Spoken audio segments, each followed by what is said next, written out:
Hello, everyone, and welcome To Death. Hello, this is Kevin. This is Ashley, and this is the podcast about couples who commit crime. We're married, by the way. Yes.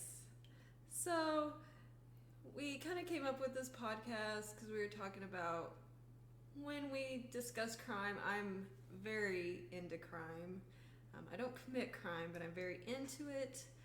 I research it to death, like down to every, like the Idaho murders that are happening right now. I have probably read and watched every TikTok video about that case. I don't know anything about any of these. I'm usually busy working on my projects, which have nothing to do with murder.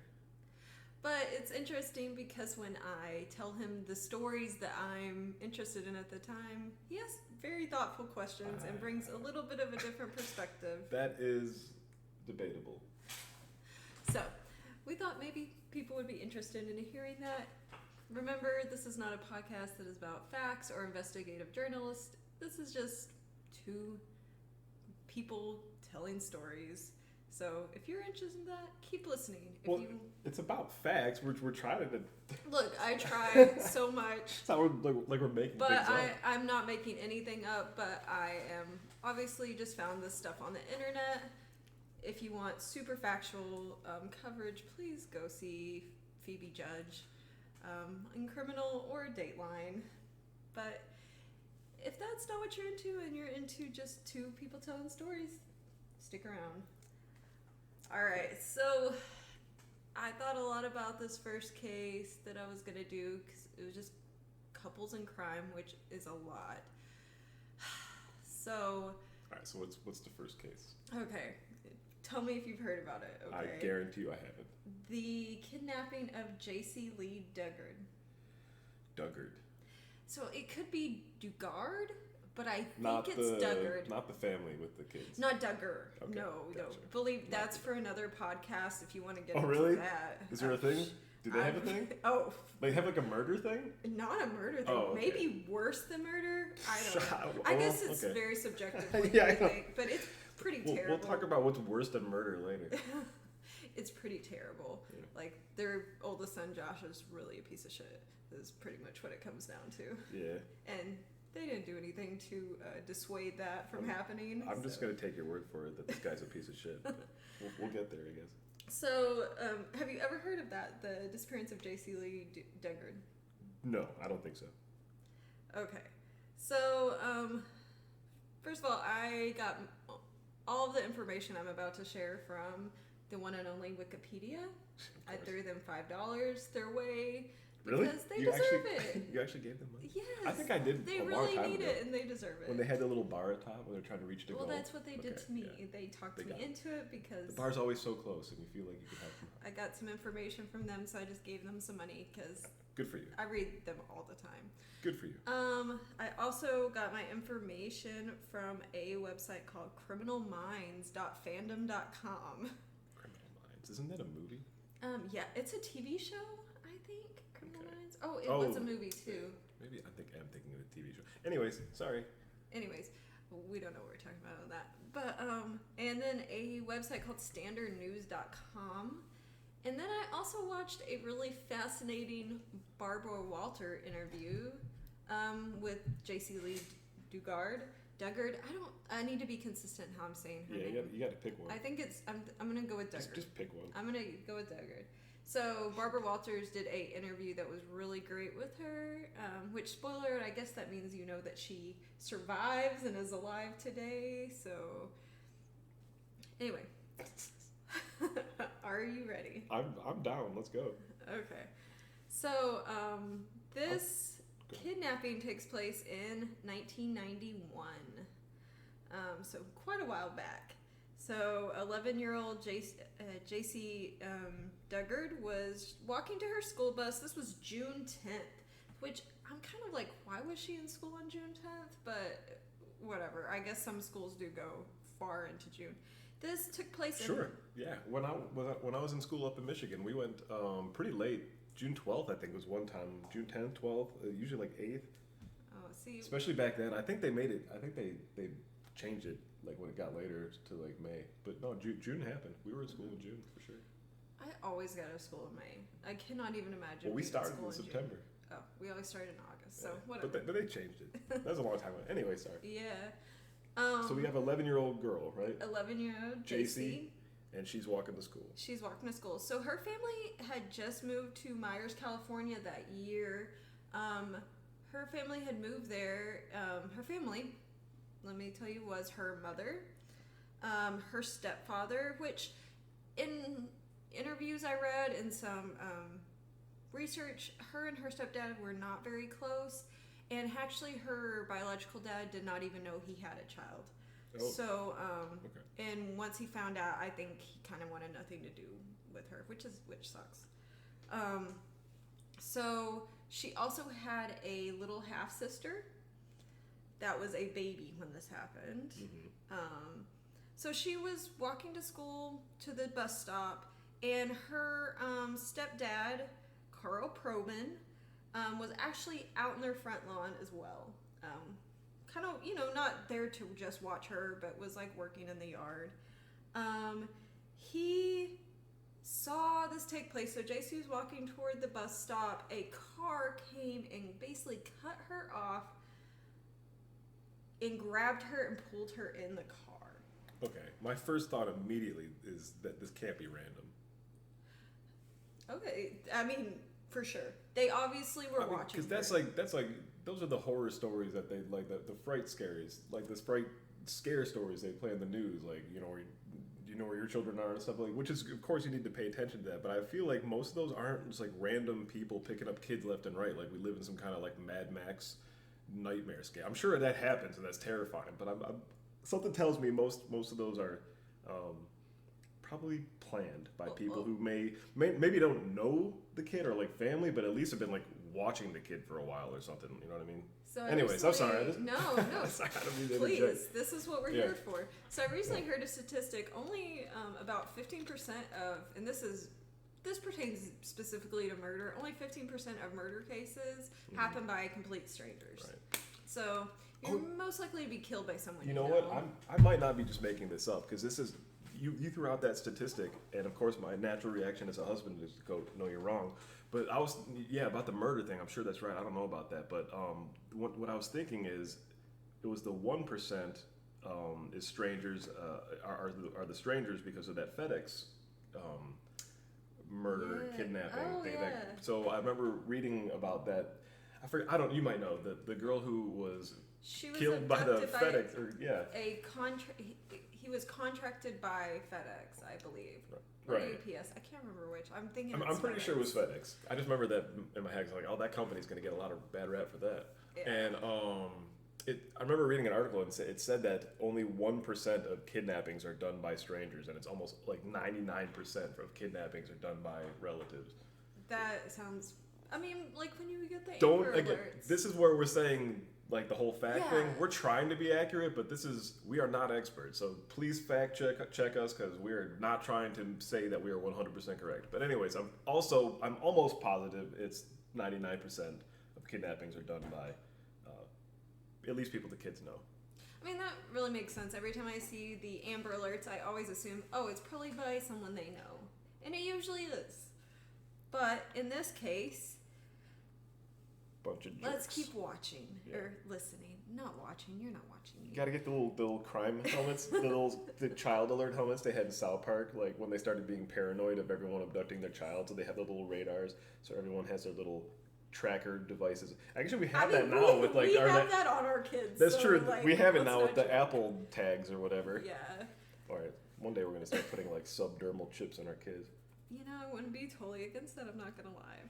I think that's a whole conversation. That's for another podcast.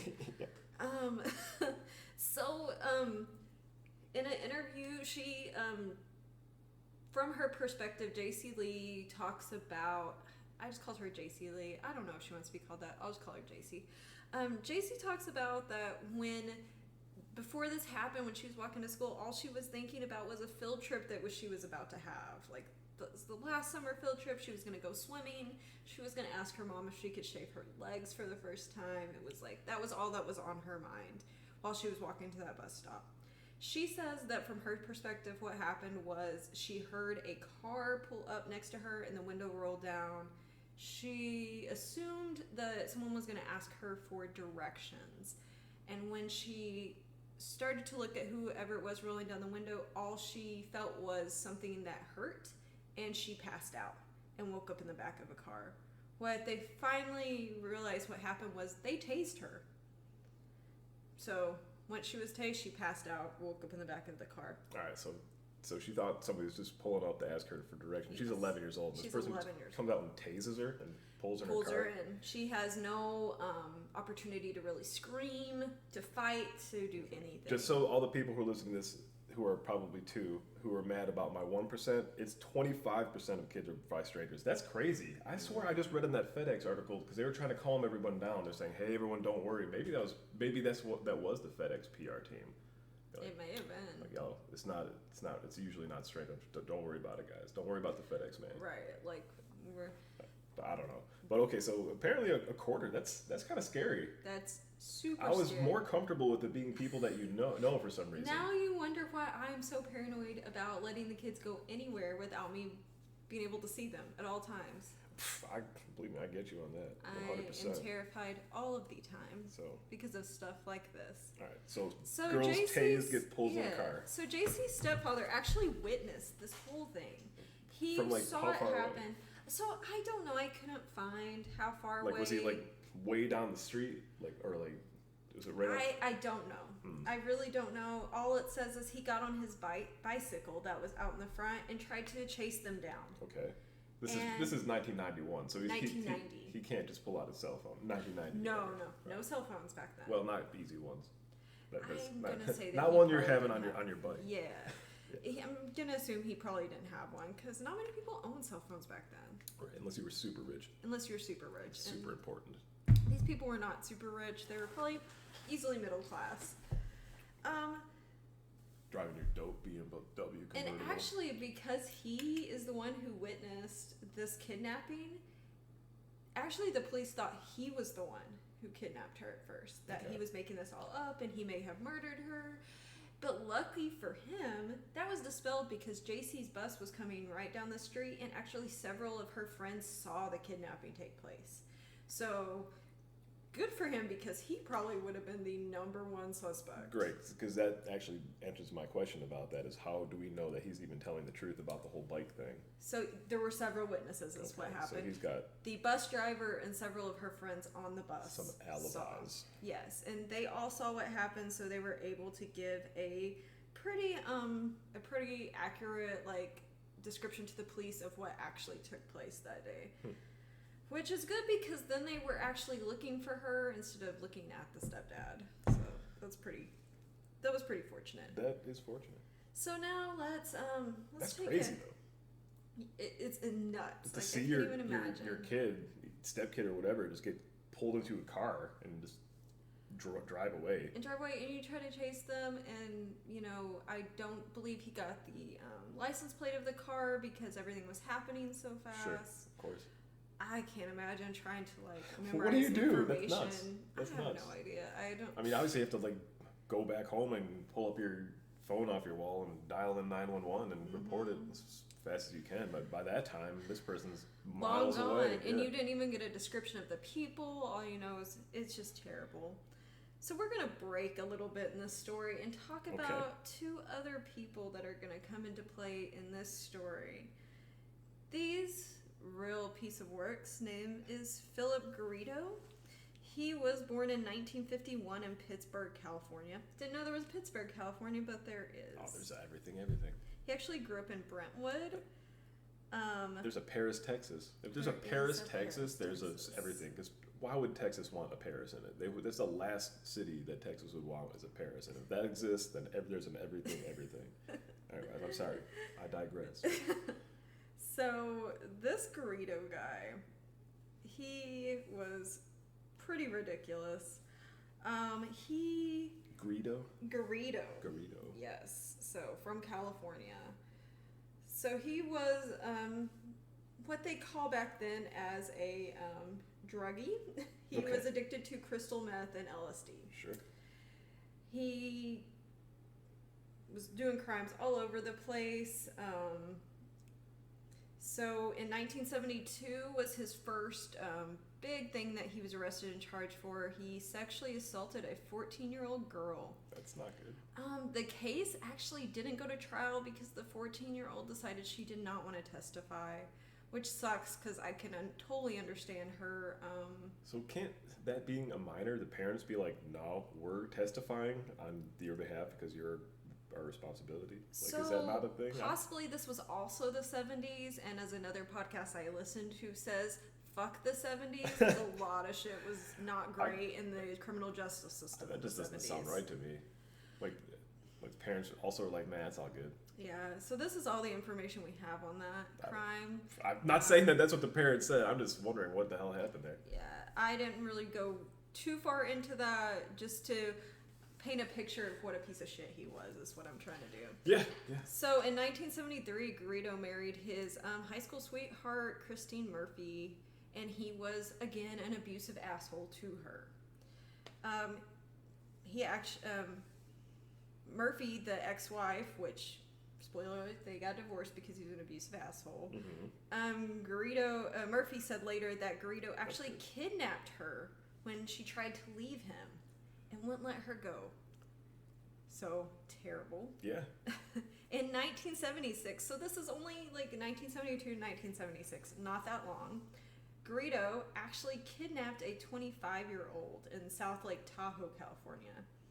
He actually took her all the way to Reno, Nevada to a warehouse where he sexually assaulted her for 5.5 hours. Jesus Christ. When a police officer noticed a car parked outside of that warehouse, he broke in and was able to save this girl. Who knows what would have happened to her? And he arrested Garrido on the spot. So how freaking lucky was that, right? So, I mean, this was like a slam dunk case. I mean, talk about like, there's always like, oh my god, I forgot the word I'm looking for. What? Like, the smoking gun? Or yeah, like there's always rifle? like circumstantial evidence always that this was like direct evidence. Like this cop saw this happening and arrested him on the spot, saved this girl. Awesome. Yeah. Well, as everything in true crime, nothing goes the way it's supposed to go. Sure. So he actually did go to court. A psychiatrist that evaluated him in this case said he was a sexual deviant and a chronic drug abuser. The psychiatrist recommended that he undergo extensive neurological examination. He was a piece of shit. So he was convicted of that crime in March of 1977 and began serving a 50-year federal sentence. Right? So, like, this should have ended here. Sure.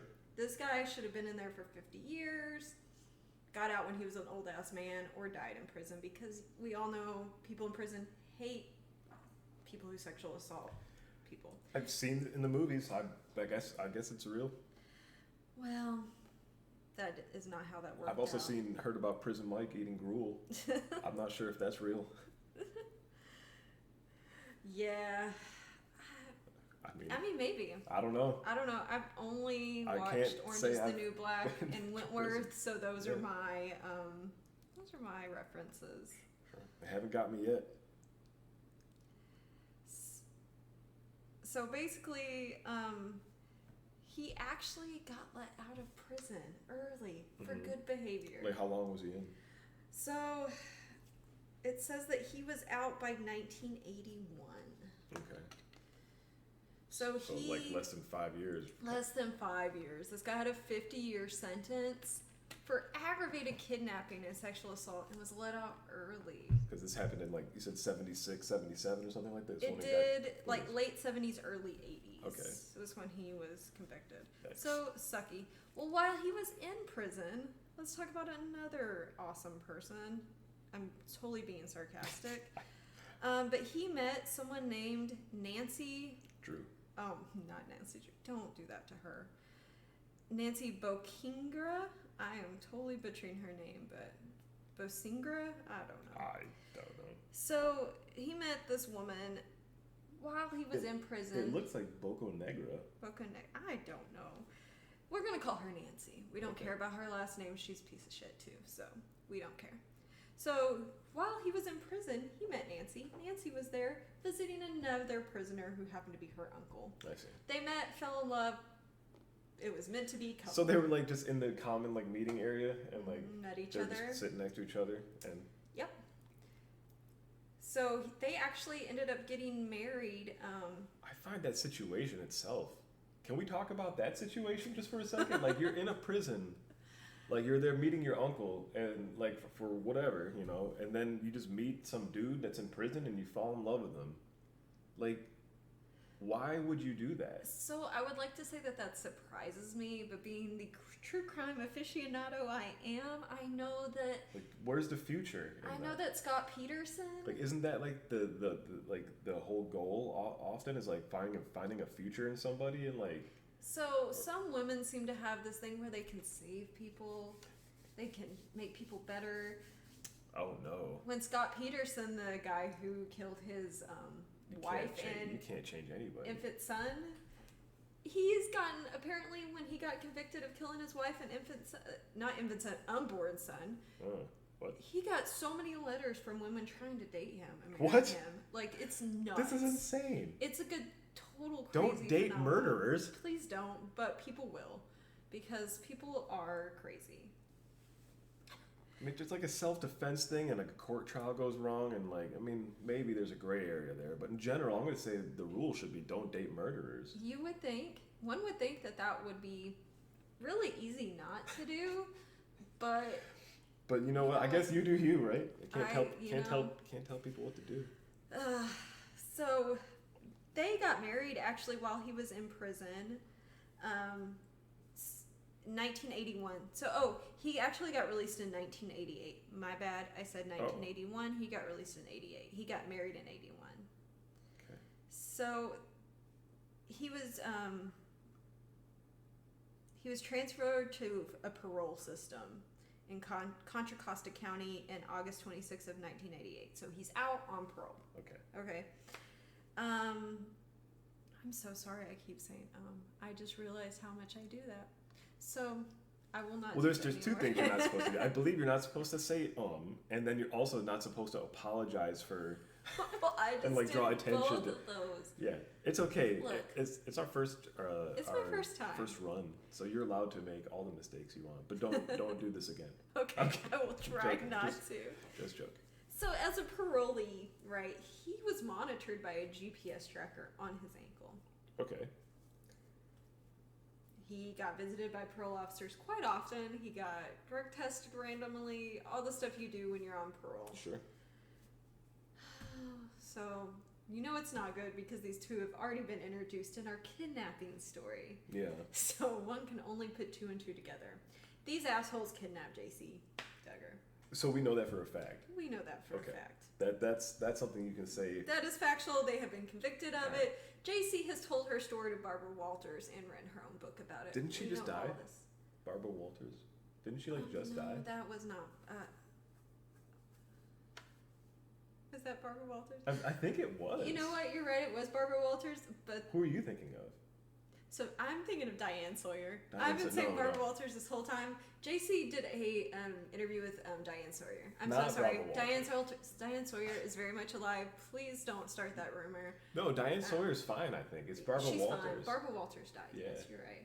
And I don't even know news people, but look, this is confusing. I think I know Barbara Walters from like a Saturday Night Live sketch. Like did the Barbara Wah Wah Wah or something. What is that from? I don't even remember. I don't know what you were talking about. You don't? Okay. No. Some people might. Anyways. So Diane Sawyer is the one who was doing these interviews. Yeah, that did the interview with Jaycee. Okay. Yes. Not Barbara Walters. No. Rest in peace. That was not her. Rest in peace. Yes, you were awesome, but no, that was not her. I don't know. I saw a Reddit article said maybe she's not awesome. I have no idea. I'm sure everyone has some stupid thing that they've done or whatever. I don't even know what it was. Didn't even look into it. So Garrido, we're gonna call them Nancy and what's that piece of shit's name? Philip. Nancy and Philip are the assholes that kidnapped her. So Philip Garrido is that his? And Nancy Nancy Grace. And no, not Nancy Grace. Don't do that. she will come at us. Who is Nancy Grace? She's a lawyer that's on TV and yells a lot. Oh, really? Yeah. She gets really pissed about everything. I thought that was like the lead singer of Heart. I don't know what Heart is. The band, Barracuda. Oh. Or is that... I mean, maybe. Is Nancy Grace is really a lawyer and like that's funny. She's like on CNN or Fox or something. Maybe I've heard you say that name and I just kind of blended that. Who's the lead singer of Heart? Really... Or not the lead, but like one of the sisters. I need to know now. Okay. Go ahead. Okay, well, Philip and Nancy had kidnapped Jaycee that day and took her back to Anatot, California, which was 2 hours away from where she was abducted. Nancy Wilson. Okay, Nancy Wilson. The case has been solved. Nancy Wilson, not Nancy Grace. Nancy Grace is a lawyer that yells a lot on TV. And Nancy Wilson abducted Jaycee. No, she's her name is Nancy, and she has that really hard last name that I'm not even gonna pronounce. Oh, it was like Boko Negro. Yeah, she's such a piece of shit. I'm just gonna leave off her last name. We're just gonna call her Nancy. Nancy and Philip, they take. I think that means like pretty black. Ooh, I think that sounds right. Yeah. But I don't speak Spanish very well, but I think that's what that means. We're not even gonna. You know what? She doesn't deserve for us to look at her last name. Well, maybe she has like family that have the name that aren't terrible. Well, she tainted their name. Oh no, it's that bad. Huh? It's that bad. Okay. So, picture this: you're in Jaycee's spot, right? Mm-hmm. You just got kidnapped, forced into a car with these people. You have no idea who they are. Yeah, that's terrifying. You are taken back to these people's house, and they have in their backyard a whole like tent system that's set up with a little hut that is soundproof. What that they put you in and chain you up in. So they're doing this. They are doing this. They've been doing this to people. And they have actually... That is scary. That's this kind of thing you see in like horror movies. It is, and they had actually picked her out specifically. Knew it. They had been watching her. Knew it. Nancy, piece of shit Nancy, had decided to help her amazing husband. Obviously I'm being facetious. She had decided to do this for Philip to give him a little present because he had been wanting to abduct a small girl. So yes, I told you she's a piece of shit. She's a piece of shit. Damn. So okay. All right. So this isn't somebody who's trying to save somebody. This is somebody who is looking for a partner in crime. Yes. Yeah. And they are. They were people that were pretty terrible apart, and then they came together and made each other that much more terrible. Right. Like a negative feedback loop. Yes. So she was held captive in that soundproof little tent thing. That's so sad. It's terrible. Imagine if you have your own kids, imagine that being them. How awful that would be. That's brutal. Like, there's no words. I mean, it's Jesus Christ. Super terrible. Or even if you don't have kids, like somebody you love or something being put in that position. I mean, yourself is one thing. Like, worrying about yourself in that situation, for sure, that would suck too. But imagine if it was like somebody that like you care for. I can't even imagine it, and that's why I'm scared all the time. Like, even if you don't even have another human being, what if it's your like beloved cat? That would suck too. I mean, Jesus Christ, these people are monsters. Horrible monsters. That's why I was telling you, I don't really care about her last name because she's a piece of shit. We're just gonna call her Nancy. So Philip actually told Jaycee, that she recounted later, that he did this because demon angels urged him to do it. Naturally. Which I think is bullshit. I don't You think anything. That's ridiculous. Like. Okay. I'm gonna think that that's probably also not true. So Jaycee. Going out on a limb there. Yeah, exactly. So Jaycee was actually forced to rely on Garrido Philip for food, water, and access to a bucket to use the bathroom in. She only had a bucket to use the bathroom in. That's terrible. So, although she was scared and didn't know what to do, all she knew is that man was the only person she had to rely on to stay alive. So we're building like what's that called? So what's that actually, name? Stockholm syndrome. Stockholm syndrome. So actually, they ended up doing an evaluation on her later on and said she actually didn't have Stockholm syndrome. She just knew what she needed to do. It was a survival mechanism. That was how she survived. And her book, which is, I haven't read the whole book. I actually plan on it. It's called A Stolen Life. She wrote it about everything that happened to her. I read some excerpts from it, and she literally said that she kind of went into autopilot and just wanted to stay alive. And she was seeking. So I'm glad that you spoiled the ending, because I'm glad that like she's still alive, so I don't have to worry about that. But that would have made this a whole different journey if I didn't know what happened to her. Yeah, I spoiled that early. Yeah. I will think about that in the future. Yeah. I mean, on the other hand, I'm glad that you did, because I didn't want to have to. I don't know if I could take that right now. I know. So she basically said that he kept her so alone and lonely by herself in that building that she craved human interaction.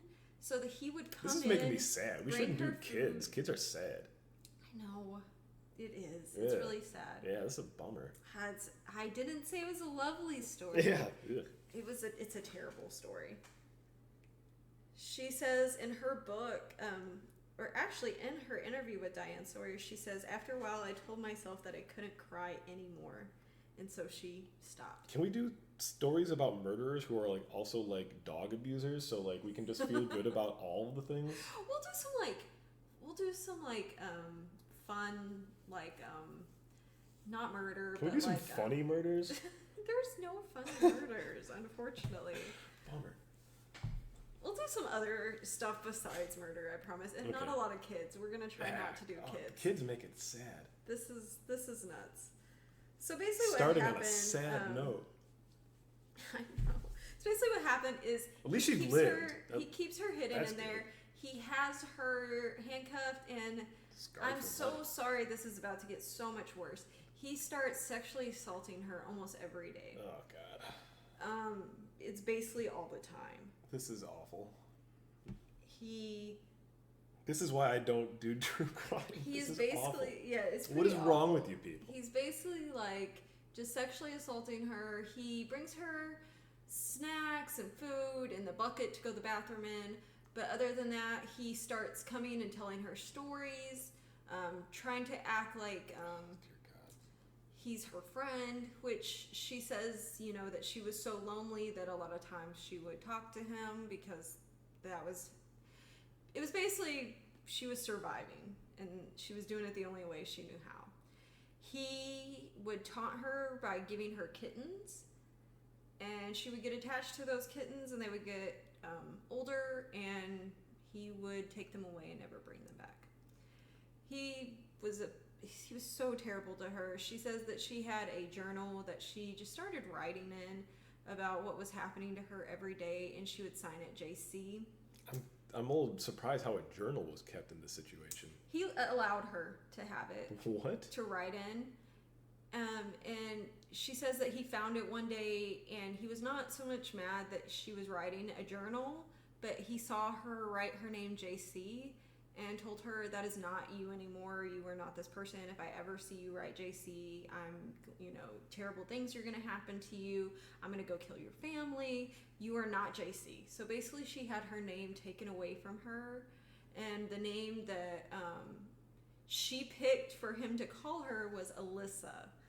She said at the time she found that because she was a fan of Alyssa Milano, and that was the name she chose. So, terrible. This is horrifying. It's so bad. You can't play Resident Evil games, but you listen to this stuff, and Jesus Christ. It is a form of collecting information. They're fake zombie monsters. I need to know all the things about these bad things. These are real monsters that are horrifying and actually could be outside your house or whatever. Yes. Good God. Which is why I have anxiety. I'll stick to video games. Welcome to my life and my anxiety. Basically, she lived there for about 34 months before the Garridos started letting her free. And our dog just came to say hi. He knew we were distressed. I am. This is awful.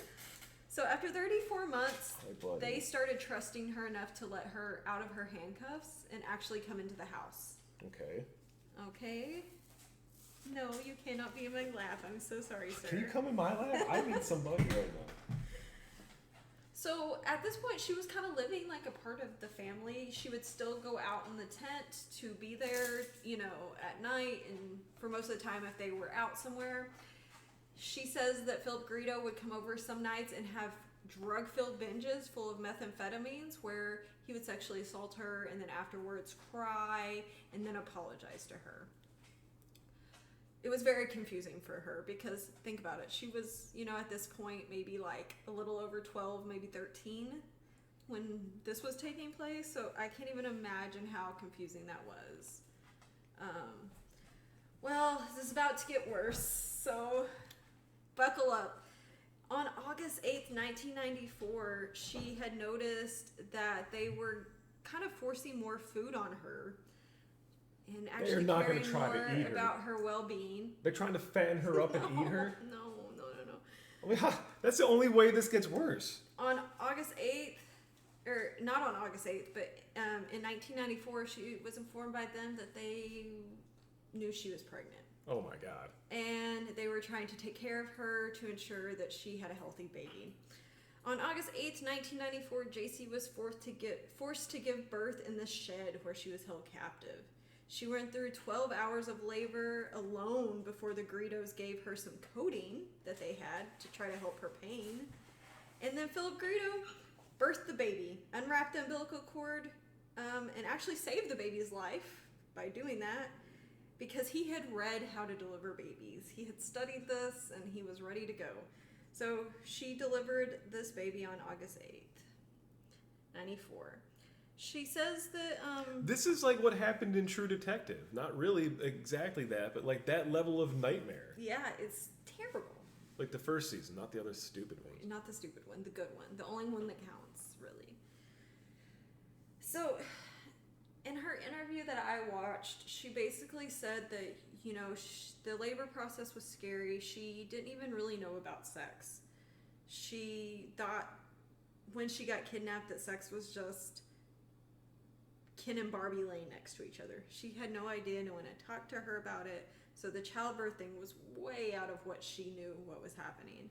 But she says that when she gave birth to her daughter, she knew she wasn't alone anymore. She had something to live for. So she bonded with that baby and she took care of it. And it was like her best friend, basically. I don't like the way you're describing the baby. It makes it sound like the baby didn't survive. Just keep listening. Okay. Then let's fast forward on November 13th, 1997 now. So she was kidnapped in 1990. This is now 1997. Jaycee gave birth to their second daughter. So now she has 2 daughters by this piece of shit. She says that now that she had 2 children, that was all she worried about. She would protect them from Greedo. She would, put herself in harm's way all the time. She loved them and she protected them no matter what. As time passed by, the Greedos gained more and more confidence that they would never be caught and that this was just going to be how they were going to live. So they would take the girls out to shopping trips. They would go to zoos. They would go to festivals. Philip Greedo would perform music in the park.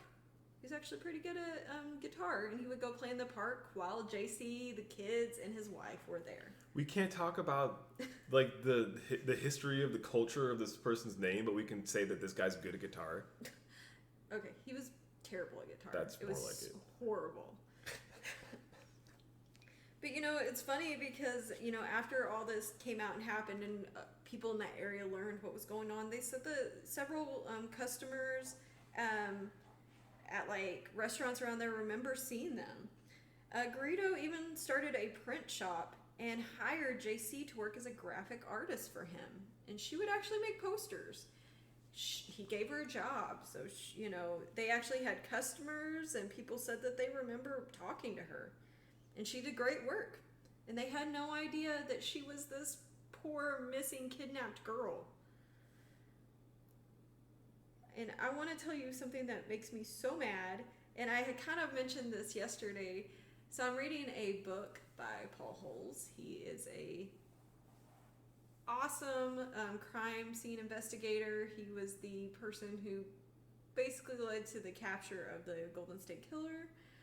I'm reading his book called Unmasked, and this case was actually in the first few pages where he talks about how disappointed he was in the Contra Costa Sheriff Department for this case. So, I don't know if you remember at the first of this, we talked about the fact that he had a GPS anklet on. Oh, right. And he was on parole. Yeah. The parole officers visited their home 60 times during her kidnapping. They have video of it. They were there where this kidnapped girl was being kept. They never went out in the backyard. They never investigated why there were huts in the backyard that were soundproof. They never investigated who Was the this girl backyard like was. visible from the outside? Like, Yes. Like you could just look at it. So it was. Well, fenced. what about their neighbors? So actually, their neighbor actually called the police one time to say that she was concerned because she thought that there was a girl and two young children living in the backyard in huts. So you might want to keep an eye on that and follow up. You would think. One would think. Listen, I know this is you've got the big VHS recorders, you hold it over the shoulders. Like you can Right. tape this shit yourself. Like you don't need future tech. You could do it. What the hell happened? How does this happen? Exactly. Who's allowed to keep huts and soundproof things in their backyard and no neighbor? Like, I don't know about y'all. If you look in our backyard, you can see like at least like 6 yards. Exactly. There's plenty of eyes on this. Who didn't see this? So many They people all dropped. let it go. The cops let it go. The neighbors let it go. So many people dropped the ball on this. But I mean, to be fair, the neighbor did call the cops. How far away did they drive from the abduction? 2 point? hours. 2 hours. Okay, that's pretty far. So, it's terrible. And the fact that they came there 60 times That's crazy. is nuts. Like, come on. I mean, I'm not sure what parole officers are supposed to be investigating, though. Like, just because they go to your house, does not mean, like... Well, sometimes these were sheriff's officers. And there's even a video of one of them going in and actually talking to Jaycee. Yeah. And they had no idea. But why would they, on the other hand? I mean, you know what I mean? That's a good... Because That's a just good point, because but somebody's also on like parole or something they doesn't mean should you're have- going there investigating them for every crime that's possible that you don't have a That's suspect true, for. but if they would have seen what he was on parole for, aggravated kidnapping and Yeah. sexual assault, They could have maybe like the investigate. And he wasn't supposed to be around children. That's the thing. He was. But they didn't know he had a shot. There was a kid there. They didn't. You're right. Yeah. It's so crazy because he would keep those girls hid, but Jaycee was out because she was. At I'm that just. time. I'm not defending. I'm sure they could have She at definitely that did a time better job. looked, But sorry. Go ahead. Oh, because when they saw her at that time, Jaycee looked older. Mm-hmm. I think they thought she was over 18, even though she was not. Mm-hmm. So Jaycee even recounted in the interview I was listening to that Phil Credo actually left for like 6 months in a row one time, and so she was left with Nancy, and Nancy still kept her in that building, treated her like shit. Nancy, if she didn't want to be a part of this, could have let her go, could have turned them in because he was gone. But she Yeah. didn't want to, so she was complicit in all of it. And actually, Jaycee thinks that she's more complicit than he was. I don't know. I think it sounds I think pretty they're equal. both. I think it sounds I equal don't know if too. it's But really weigh it more one versus. But well, she started the whole thing, right? she's decided to give him Jaycee as a present. Yeah, but I guess as soon as this person's cool with it, I guess it makes him equally complicit. Absolutely. Yikes. So here we go. On August 24th, 2009. Mm-hmm. Think of how much time has passed now. We are in 2009. Yeah, that's crazy. We're what, like 18 years since what was it, 91? 1990. 1990. I skipped I didn't mention Jaycee's mom was like a superstar looking for her. Well, I was also wondering, like, because we talked about the stepdad riding on the bike, but we didn't hear any other, or I didn't hear anything else about the parents' follow up. So basically, Jaycee's mom, The mom kept her name out there forever. Like, she never stopped. She put up signs everywhere. She was in the news media all the time. She was everywhere. She never stopped looking. She was in that interview as well with Jaycee and said that she never let up hope that they were going to find her. It's like, that's crazy. I'm just trying to think of like how that just goes on for so long. I mean, you like again wondering, looking at these tents and stuff. Maybe you just think as a neighbor they're doing gardening of some weird variety. And like I said, the neighbors did call the cops and nothing happened. So I'm sure they thought, well, we called the cops. The cops went there. Nothing happened. I so guess it's all right. It's fine. It seems like it's fine, you know? Yeah, I guess. So. I mean, you see a kid in a tent once, you probably see it twice, I'm assuming. I don't know.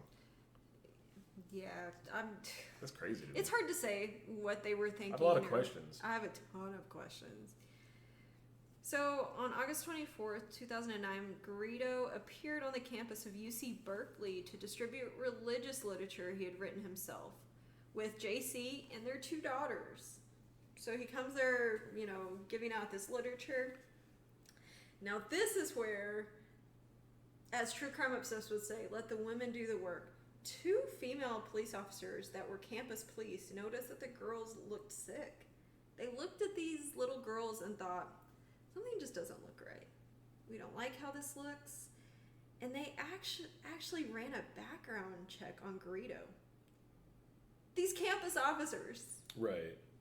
They didn't have any training? Not training. I think they did have training on like looking for things that looked wrong. But they didn't have any culpability in this. Like these are like college cops? Yeah, just on a campus. But they're not like, are they actual real, like, they have badges and stuff? Like, are they just like security guards? I think that they're actually police officers. Okay. They just worked at the UC Berkeley campus. They actually took it upon themselves to run a background check and realized, oh, he's actually in a parole violation because he has 2 underage girls with him. So, bam, we're getting him on that. Right. And, oh, look at this aggravated kidnapping. He got comfortable. This is nuts. He got way too comfortable. So what they did is they actually took them into the office and just said, hey, we wanted to ask you guys some questions. And what they did that was super smart, they put them all apart in different rooms. You have to. You would have to, and you would think that. But it seems like this was the first time that ever happened in 18 years. That's nuts. So once they arrived at this police station, the Garridos referred to Jaycee as Alyssa, and she was also referring to herself as Alyssa because at this time, that's what she was. I don't think she had an option. Yeah, she was not allowed to use her name, so that's who she was. They noticed that when they started talking to her, she became increasingly frantic. Like, she was very nervous. She didn't want to talk. She actually wanted to leave and didn't want to talk to them. And they finally were able to gain her trust a little bit. And after a lengthy interrogation, or not interrogation, they asked her what her name was. And she asked if she could write it down. She actually didn't want to say it out loud because she was terrified. She's also terrified because she didn't know where her kids were at that time, I think. I don't think the kids were in there with her. So she's terrified. She actually wrote down her name on a piece of paper. That's the only way she would say it. And bam, they knew who she was. It was a shock to everybody. This was the girl who'd been missing for 18 years. That's crazy that she's gone for that long. Actually, also, Philip Garrido confessed to the kidnapping as well that day. Confessed to kidnapping her, imprisoning her, and sexually assaulting her, and fathering her 2 kids. So that day, and I remember listening to this interview, her mom talks about getting that call. Her daughter had been gone for 18 years. You know, she said she never gave up hope, but I'm sure she had to have thought she's never coming back, right? After that long, I would imagine there's a shred of hope and a mountain of grief. Yeah. It's crazy. She said that when... Despair was the word, the more art word I was looking for, but whatever. Yeah. When the investigators called her, She said that this is so preposterous that I nuts. can't even take it seriously anymore. I know. Which is probably good for my mental health. The mom said that when they called her, the investigator called her and said that they had found her. She was in shock, and she drove there that day to get her.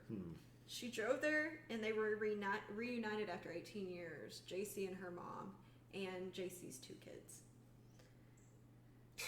Which is so crazy, but what a happy ending. Not happy. Okay, I'm not going to say happy, because holy crap, poor Jaycee. Right. I can't even imagine the amount of therapy that she... There's no amount of therapy. There's no amount. That person just is... that poor person. You know, her and the interview, kids of that person. So... Where they think, I'm the... She has kept their identities confidential. They've never been interviewed. Very smart. They've never been in the limelight, which she wants, and she wants to keep them as normal as possible. This person still has the brain in their head. That's awesome. Yes, she... I don't know how you would survive something so traumatic and not be just utterly broken. But to be honest, that interview that she did with Diane Sawyer, she was so put together. She was so introspective. She was so with it. Like, they may have taken a lot of years from her, but you can tell they did not take her spirit and who she is, because she seems so freaking strong in that interview. So she was actually awarded $20 million from the state of California. There you go. As a result of various lapses by the corrections department. That's a start. Yeah, so she got some money. Like you said, half that's going to be therapy, knowing California, like therapists and stuff. Exactly. Keep in mind, the correctional officers, they came to that home 60 times. 60? 60. Think about how many times that is. 60. I 60. mean, I don't know. That's crazy. What is that, like once a month for 5 years? Yeah, I think so, right? I think so. This says during one of those visits, one of the parole officers actually saw Jaycee and her daughters playing. Garrido claimed that they were his brother's children, and the officer simply took him at face value. Be like, where's your brother? A single call to Garrido's brother would have revealed that he had no children, and that he was lying. Yeah. So they literally just did not care enough to investigate it. Then that is. But also, again, I get that. They're not doing their job with following the rules for what the person's under parole for, but I can understand not making the connection to the kidnapping. Although, I mean, only 2 hours away, you think maybe they'd be like, hey guys, keep a lookout, there's kidnapped kids. You would think so. It's just in case you see anything, probably not, but keep your eye open, maybe, You would think so, and just like seeing what he was on parole for, you should be on the lookout, like, hey, I'm walking into this guy's house. So he has parole for kidnapping, right? Kidnapping and sexual assault. All right, so you should look out for kidnap probably women or females of some. Yeah. Right. So you would think, who are these young girls at his house? Right. Come on. Yeah. So, and we were talking about the neighbors who called 911. During that visit, a sheriff's deputy was sent to the house, but instead of investigating, the deputy simply had a conversation with Garrido on the porch for 30 minutes, then left. Wow. So, nuts. So, on June 2nd, 2011, Philip Garrido was sentenced to 431 years to life in prison. So that piece of shit's going to rot in prison. It's a long time. His wife, however, was only sentenced to 36 years to life. That is incomprehensible. Why? Is it incomprehensible or incomprehensible? Comprehensible. I think that sounds, That sounds right. It's whatever the right one is. That is crazy. Why? She's the one who did it. Well, I guess she didn't get the sexual assault charges. Yeah, I think that's what it was. It says both were served with varying charges of kidnapping, rape, and false imprisonment. God. She was originally on trial for the same charges as him, but her lawyer argued it down, saying that she very well could have been a victim of Garrido's. So basically, she had a really good lawyer, is kind of what it came down to. Maybe. He got her sentence reduced. Damn. Regardless, it says that she will likely die in prison because of how old she was. So that was not a court-appointed lawyer. I mean, it could have been. Some Really? of those court-appointed lawyers are really good. Are they? I've always heard that, like, they're not so great. You know, you always hear that, but I mean, some of them are actually not too bad. That's good. So, I've always wondered, like, if I was in that situation, what would I do? Like, would I have to find some expensive lawyer, or? it's unfortunately a tax on the poor. Like, you know, if you don't have money, you have to depend on a court-appointed lawyer. It's not a tax because you're not paying it. Well, it's basically the criminal justice system serves the rich. Well, right, Because yeah. if you're a rich piece of shit, you can hire the best lawyer ever. Right, but if you're a poor piece of shit, you have to rely on the... Or if you're just a poor person in general, you have to rely on court-appointed lawyers, and you just hope that they're good. Gotcha. And a lot of them are good. The problem is they're overrun with clients. That's exactly what I was referring to. Mostly my education from the Chappelle Show is when they do the flip-flop and they show, like, what would happen if it was, like, the rich person that you're describing was treated the way that, like, a poor person...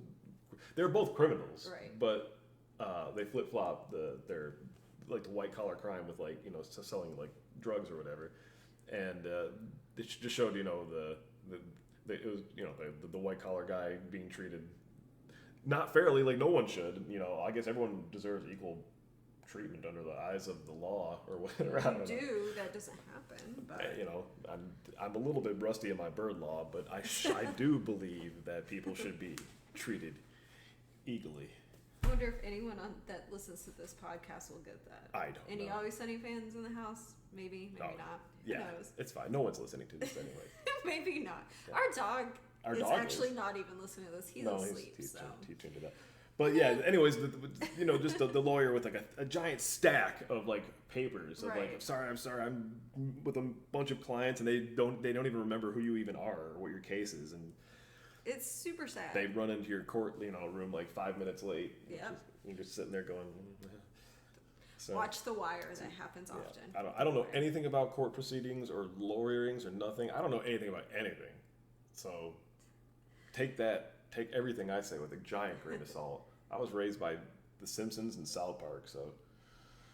I would argue that you And a little bit of Frasier. learn a lot of stuff by all three of those shows. Yeah.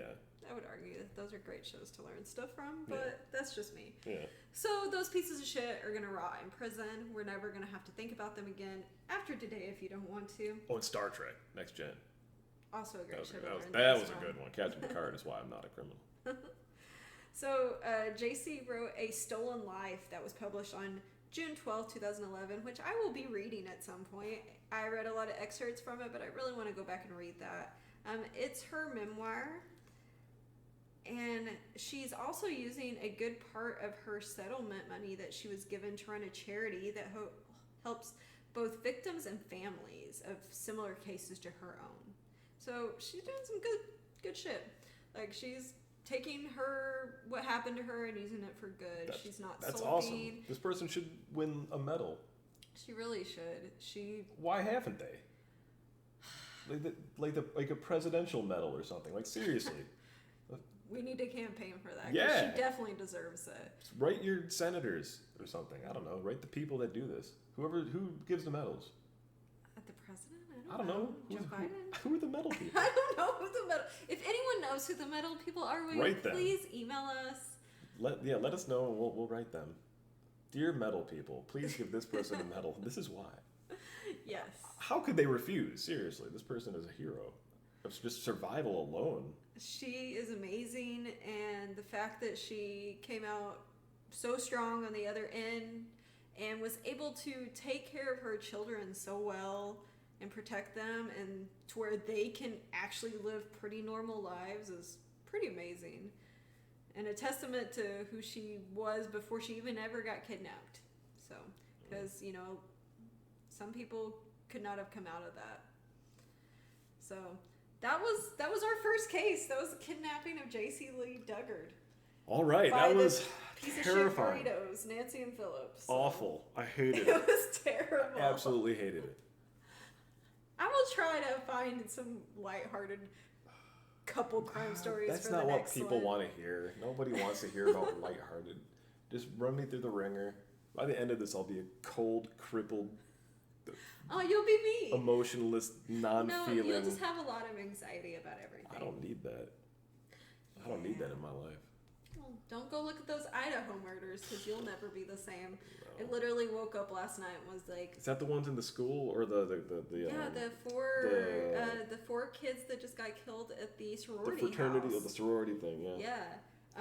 I really woke up last night and heard a noise and thought Brian Koberger was standing at the end of my bed. But lucky for me, he is in custody.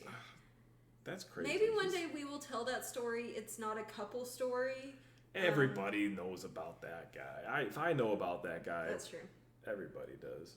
He's all over the news and stuff. It's like big time. Yes. Sorry, I had to cough. It happens. So that's our first one. All right. First one down. I hope you guys enjoyed it. If anyone's listening, maybe not. But all right. Well, all right. Catch you on the next one. Kevin and Ashley signing out.